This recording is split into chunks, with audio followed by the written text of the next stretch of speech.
As dusk settled and the soft glow of fading light slipped through the curtains, she guided me to sit beside her.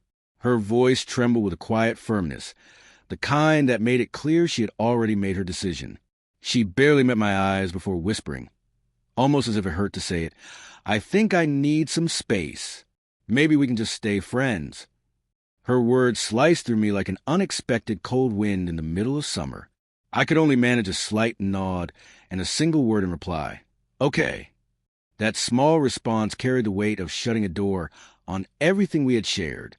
Inside, I was breaking apart, but on the surface, I forced myself to stay still, expressionless.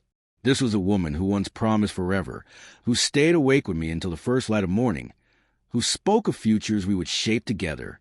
And now, with just one sentence, she erased it all as if none of it had mattered. I wanted to demand answers, to ask why, but I stayed silent. Pleading would have only left me weaker.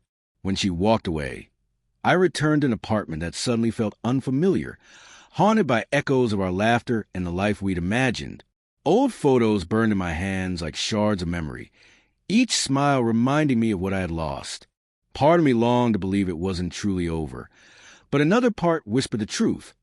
If she wanted distance, then she had already left in spirit. So I made a choice. I erased her presence from my life, deleted her number, removed her from social media, even cleared away the playlist we once built together. It wasn't anger that guided me. It was self-preservation. I couldn't start to heal if her face kept reappearing on my screen.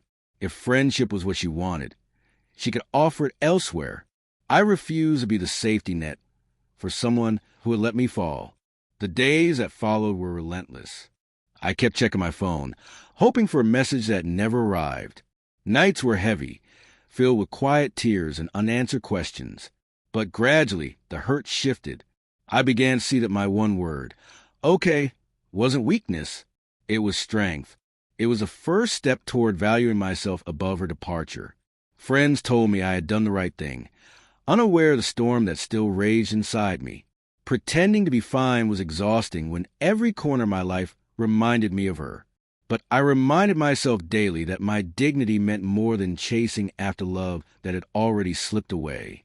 Months later, she reached out with a casual message. "Hey, how are you?" I stared at it, my chest tight, and then closed the conversation without responding.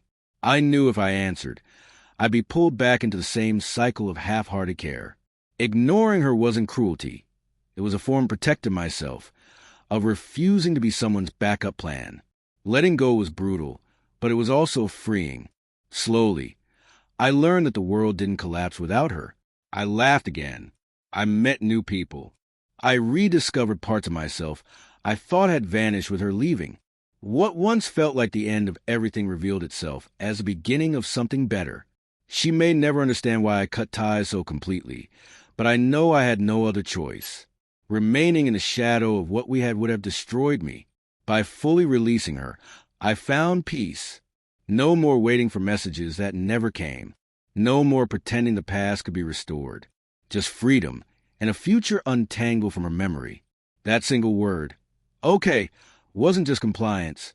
It was a vow to myself, a promise that I would never settle for being valued less than I deserve. Sometimes the strongest words aren't, "I love you," or "please don't go." Sometimes the strongest word is simply "okay," spoken not to another, but to yourself, as you walk away and never look back.